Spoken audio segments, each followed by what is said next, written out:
ल साथी हो आज हामी ड्रोन उडाउँदैछौँ नेपालमा कस्तो हुँदैछ ड्रोन माथि एक तला माथि 4 तला माथिबाट उडाउँदैछौँ नि चडक्क ड्रोनको यहाँ सेटअप हुँदैछ सर कस्तो हुँदैछ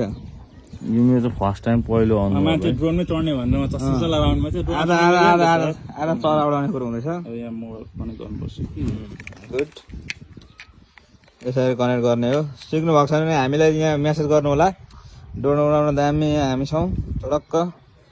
यो अब पर्फर्मेन्स भयो यो उठ्छ नि तिमी चाइना गर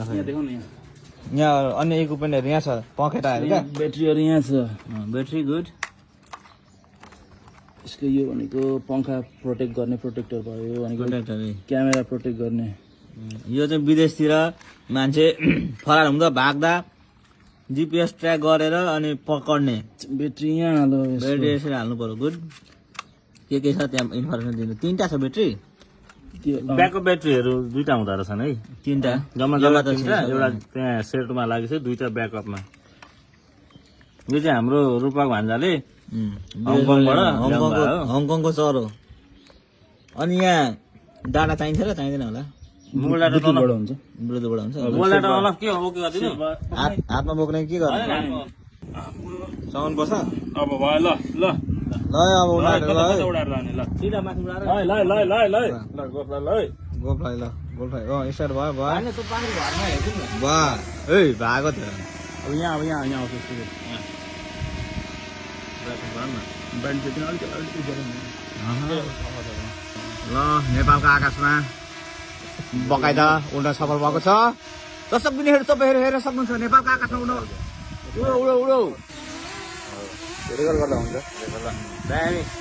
ल ल ल हामी यसरी खेल्दैछौँ क्यामेरा नि अप डाउन गर्ने हुन्छ कि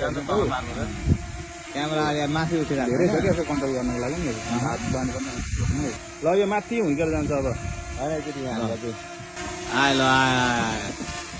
ड्रागन हेरेर आउने हिँड्दैछ हाम्रो आवाज त ठुलो आउँदो रहेछ है यहाँ यसरी प्रयोग भयो खै अलिकति टल्क्यो खै ए त्यति टाढा के टाढा लगभग अहिले यो 100 मिटरको आसपास देखिरहेको छ यहाँ उता लानु त 100 मिटरको आसपास पुगेको छ हेरेर आउन त धुलो हेरेर आउनु हामी यो घरमा बक्काइदा घरमा गाउँले स्टाइलमा लोकल स्टाइलमा ड्रोन उडाउँदैछौँ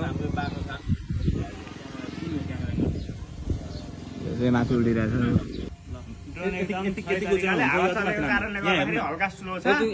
कति डिस्टेन्ससम्म जान्छ भाइ कहाँसम्म लानु भन्नु त यसलाई अब तल घर कहाँ छ यसो चक्कर हाउन न घुमाउ न वरिपरि घुराउँ न हाम्रो झर्दैछ झरो क्यामेरा झरो यो के अरे पखेडा झरो आठा ए कस्तो डराएको ए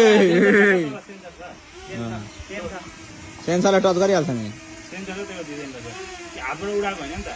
हातबाट उडाएको होइन कह न त्यसलाई अब सेन्सर यसो कहाँ छ भन्दाखेरि नि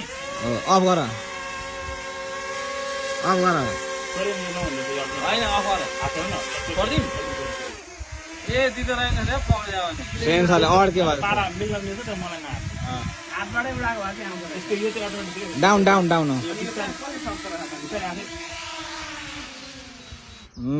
रोक्यो स्टार्टिङ फेज कसरी हो भनेर पक्रिनुपर्छ पक्रिनुपर्छ समात्नुपर्छ अगाडि पक्रेर क्यामेरा नजिक हस्केर हो दुईटा आउँदा पक्र्न पर्यो